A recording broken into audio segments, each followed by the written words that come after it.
Sameer the businessman. അങ്ങനെ നമ്മൾ foundation ലെവലിന്റെ how to cell എന്ന ചാപ്റ്റർ കഴിഞ്ഞു. അടുത്ത ചാപ്റ്ററിലേക്ക് പ്രവേശിക്കുകയാണ്. രണ്ടാമത്തെ chapter reset your sales button. നമ്മളിൽ പല ആളുകളും ഒരുപാട് നോർമലി ചെയ്തു വരുന്നതിനെ നമ്മൾ ആ ഒരു ബട്ടൺസിനെ നമ്മൾ റീസെറ്റ് ചെയ്യുന്ന രീതിയാണ് പറയാൻ പോകുന്നത്. അതിനകത്ത് 13ഓളം പോയിന്റ്സ് ഉണ്ട്. ഇന്നത്തെ വീഡിയോയിൽ കൂടി ഞാൻ 7 പോയിന്റ്സ് ആണ് നിങ്ങൾക്ക് ഞാൻ പറഞ്ഞു തരാൻ ഉദ്ദേശിക്കുന്നത്. അതിൽ ഒന്നാമത്തെ പോയിന്റ് എന്ന് പറഞ്ഞു കഴിഞ്ഞാൽ, നമ്മളിപ്പോൾ സാധാരണ ഒരുപാട് കസ്റ്റമറിന് ഇൻഫോർമേഷൻ ഒരുപാട് ഉണ്ടാവും. നമ്മളുടെ അടുക്കൽ വന്നിട്ടുള്ള കസ്റ്റമറിന് ഇൻഫോർമേഷൻ അല്ല കൊടുക്കേണ്ടത്, നമ്മൾ അതിനെ റിസർച്ച് ചെയ്തിട്ട് ഇൻസൈറ്റ് ആണ് അവർക്ക് കൊടുക്കേണ്ടത്. ഉൾക്കാഴ്ചയാണ് നമ്മൾ കസ്റ്റമറിന് കൊടുക്കേണ്ടത്. കസ്റ്റമർ അത് കേൾക്കുന്ന സമയത്ത് ഇങ്ങനെ ഒരു സംഭവം ഉണ്ടല്ലോ എന്ന് അവർ ചിന്തിക്കുകയും അവർ ഇത് നല്ല നോർമലായിട്ട് ജെന്യുവൻ ആയിട്ടാണ് സാധനങ്ങൾ നമ്മുടെ അടുക്കൽ തരുന്നത് എന്ന് ചിന്തിക്കുകയും ചെയ്യും. അപ്പോൾ ഒന്നാമത്തേത് ഇൻഫോർമേഷൻ ടു ഇൻസൈറ്റ്.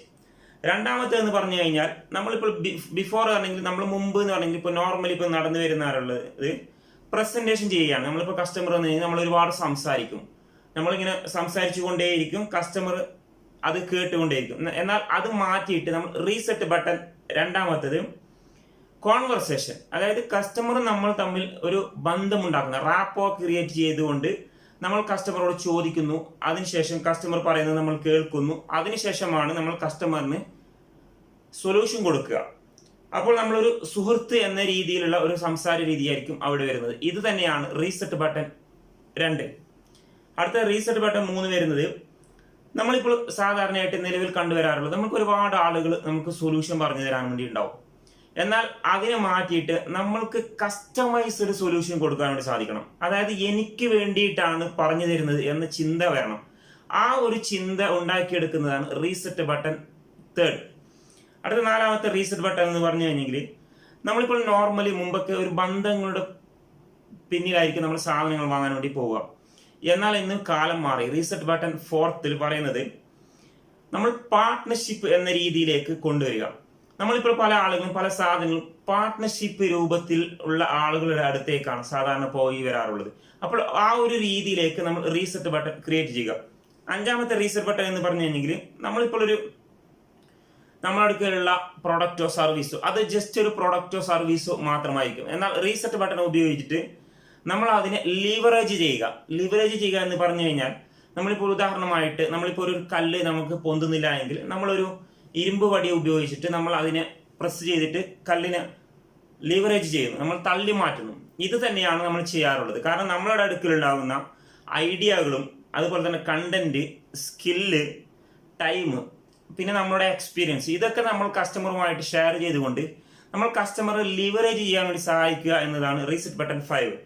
അടുത്ത റീസെറ്റ് ബട്ടൺ 6 എന്ന് പറയുന്നത്, നമ്മളിപ്പോൾ സ്വാഭാവികമായിട്ടും ഒരു പ്രൈസ് റേഞ്ച് ഉണ്ടാവും എല്ലാവർക്കും. പക്ഷേ ഇനി മുതൽ ആളുകൾക്ക് പ്രൈസ് റേഞ്ച് അല്ല നമ്മൾ ഇട്ട് കൊടുക്കുന്നത്.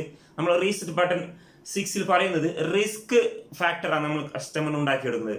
കാരണം റിസ്ക് ഫാക്ടർ ഉണ്ടാക്കി കൊടുക്കുമ്പോൾ നമ്മൾ ശരിക്കും കസ്റ്റമറിന് അവർക്ക് മനസ്സിലാവും നമ്മൾക്ക് അവർ തരുന്നത് റിസ്ക് ഫാക്ടറാണ്. യഥാർത്ഥത്തിൽ നോർമൽ ഫാക്ടർ അല്ല കസ്റ്റമറിന് ഇഷ്ടപ്പെടുക. അവർക്ക് പ്രൈസ് എന്നത് പ്രശ്നമല്ല, അവർക്ക് റിസ്ക് ഏറ്റെടുക്കാനുള്ള ഒരു തന്റെ ഇടം ഉണ്ടാക്കിയെടുക്കുക എന്നുള്ളതാണ് റീസെറ്റ് ബട്ടൺ 6. അടുത്ത റീസെറ്റ് ബട്ടൺ 7, അതിനകത്ത് പറയുന്നത്, നമ്മളിപ്പോൾ നമ്മുടെ കോമ്പറ്റീറ്ററിനെ കുറിച്ച് ഒക്കെ കസ്റ്റമറോട് പറയും, ഇന്നതാണ് നമ്മളും അവരും തമ്മിലുള്ള ഡിഫറൻഷിയേഷൻ, നമ്മളും അവരും തമ്മിൽ ഒരുപാട് കോമ്പറ്റീഷൻ ഉണ്ടായിരുന്നു, പക്ഷെ ഇന്ന ഡിഫറൻഷിയേഷൻ എന്നൊക്കെയാണ് പറയാറുള്ളത്. എന്നാൽ നമ്മൾ അത് മാറ്റി പിടിക്കണം. റീസെറ്റ് ബട്ടൺ 7 പറയുന്നത് ആന്റിസിപ്പേഷൻ. ഈ ആന്റിസിപ്പേഷൻ എന്ന് പറഞ്ഞു കഴിഞ്ഞാൽ, നമ്മളിപ്പോൾ ഇനി വരാൻ പോകുന്ന നമ്മളുടെ അടുക്കൽ ഉണ്ടാകുന്ന ഇന്നോവേഷനെ കുറിച്ചും അതുപോലെ തന്നെ ഡെയിലി അപ്ഡേറ്റുകളെ കുറിച്ചും പിന്നെ നമ്മുടെ പുതിയ പുതിയ പ്രൊഡക്റ്റുകൾ മറ്റുള്ളവരിൽ നിന്നും വ്യത്യസ്തമാക്കുന്ന രൂപത്തിലുള്ള പ്രൊഡക്റ്റുകൾ വരാൻ പോകുന്നുണ്ട് എന്നതിനെ കുറിച്ചൊക്കെ കസ്റ്റമറിന് നമ്മൾ പറഞ്ഞു കൊടുക്കുന്നതാണ് ആന്റിസിപ്പേഷൻ. അപ്പോൾ ഇന്ന് ഞാൻ നിങ്ങൾക്ക് 7 കാര്യങ്ങളാണ് പറഞ്ഞു തന്നിട്ടുള്ളത്.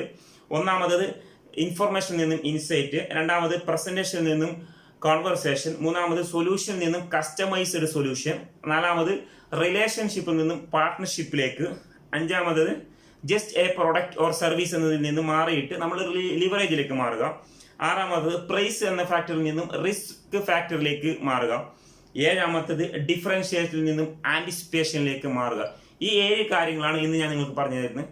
നാളത്തെ വീഡിയോയിൽ ബാക്കിയുള്ള 6 കാര്യങ്ങൾ പറഞ്ഞു തരുന്നതായിരിക്കും. Thank you so much.